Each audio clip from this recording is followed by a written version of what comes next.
మీరేమైనా కేసు పెట్టిరా? Suo motu case అని స్కూల్ బిల్డింగ్ కొట్టడం మీ నోటీసులు ఉందా?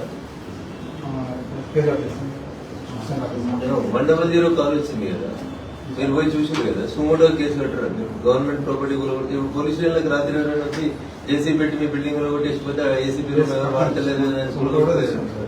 సుమోటో కేసు కట్టిరా? ఎందుకు కట్టలేదు? కట్టొచ్చు అంటే కట్టొచ్చు కానీ కట్టలేదంటే అన్యాయం కదా. ఇప్పుడు మీ ఏసీబీ ఆఫీస్ అయితే ఎవరు వాడతలేరు కదా, ఖాళీగానే ఉంది కదా. మరి పూల కొడతాం, రాత్రి తీసుకొచ్చి ఏసీ తీసుకొచ్చి పూల కొడతాం. కట్టరా కేసు? ఎందుకు కట్టలేదు? మరి 100 కాల్ చేసినాం, సిఐ గారు కాల్ చేస్తాం, కలెక్టర్ కాల్ చేస్తాం, ఎస్పీ కాల్ చేస్తాం, అందరికి కాల్ చేసినాం. ఎందుకు ఎఫ్ఐఆర్ అయింది కాదు? బస్సు ఎవరన్నా రోడ్డు మీద పెట్టడం ఒక రాయి కొడితే పీడీపీ యాక్ట్ కింద బస్ అద్దాలు పెడితే పెట్టి మమ్మల్ని అందరినీ రిమాండ్ చేస్తారు కదా. రాజకీయ పార్టీల నాయకులు అయితే రిమాండ్ చేస్తారు కదా. మరి ఎవరో అనామకులు కదా అటు వచ్చి పెద్ద పెద్ద మిషనరీ తెచ్చి పూల కొట్టారు కదా. అట్లీస్ట్ మీరు మిషనరీ సీజ్ చేసిరా? తెచ్చిరా జేసీబీ స్టేషన్? పొద్దుగాల పోయేవాడైనా ఒక గుంత, ఒక లారీ మొరం అమ్ముకుంటుంటే మీరు లారీని తెస్తారు, ట్రాక్టర్ని తెస్తారు, ఇసుక లారీని తెస్తారు, జేసీబీలు తెస్తారు. అంతటా కానూన్ ఉంటది. ఈడెందుకు కానూన్ పనిచేస్తలేదు?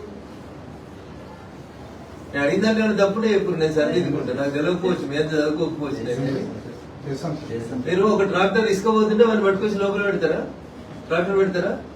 ఎవడన్నా మొరం ఊర్లో అమ్ముతుండని ఎవడో ఒక 100 కాల్ వస్తే మొరం కొట్టుకుపోతున్న లారీని తెస్తారా? జేసీబీని తెస్తారా? మరి ఇంత పెద్ద ప్రభుత్వ ప్రాపర్టీ కదా, అది స్కూల్ కదా సార్. ప్రైవేట్ ప్రాపర్టీ ఏదో ఇద్దరు అనుకుని కూలగొట్టుకుంది కాదు కదా, గవర్నమెంట్ ప్రాపర్టీ కదా. ఇప్పుడు మీ ఏసీబీ ఆఫీస్ ఎవరు వాడతలేరు, ఖాళీగా ఉంది. ఎవడో ఒకటి వచ్చి రాత్రి కూలగొడతా అంటాడు, ఇది నాది, నేను కోర్టులో కేసు వేసినానని కూలగొడతా అంటాడు. పర్మిట్ చేద్దామా? 4 రోజులు అయింది కదా. ఇప్పుడు నన్ను పోలీస్ స్టేషన్ దగ్గర రావాల్సిన అవసరం వచ్చింది ఒక ఎంపీగా. సుమోటో కేసు చేస్తే నేను ఎందుకు వస్తా? మీరైనా మేమైనా కాపాడాల్సింది ప్రజల ఆస్తులే. ఎందుకు చేస్తలేరు? పటాచారంలో కొత్త ఐపీసీ నడుస్తుందా? పటాచారంలో కొత్త కానూన్ ఉంటే చెప్పు, మేము కూడా వింటాం అట్లా. అది అడుగుదానే వచ్చిన మీ సిఐ గారికి. అదృష్టం లేరు వారు, ఉంటే నేర్చుకుందండి వారి దగ్గర కూడా కొంత. ఎవరు పోయినారు రోజు రాత్రి? 100 కాల్ వస్తే ఎవరు పోయిన? ఎస్ఎల్సీఏ ఎవరు పోలేదా స్పాట్? మీరు పోయి వెహికల్ పంపించలేదు అక్కడి నుంచి?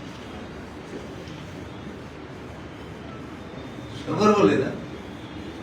దారిలో జేసీబీలు అన్ని వాటంతా నడివే వెళ్ళిపోయినాయి. పోయిండ్రు, ఎస్ఐలు వెళ్ళారు, సిఐలు వెళ్ళారు, అందరు నోటీసులో ఉంది ఇష్యూ.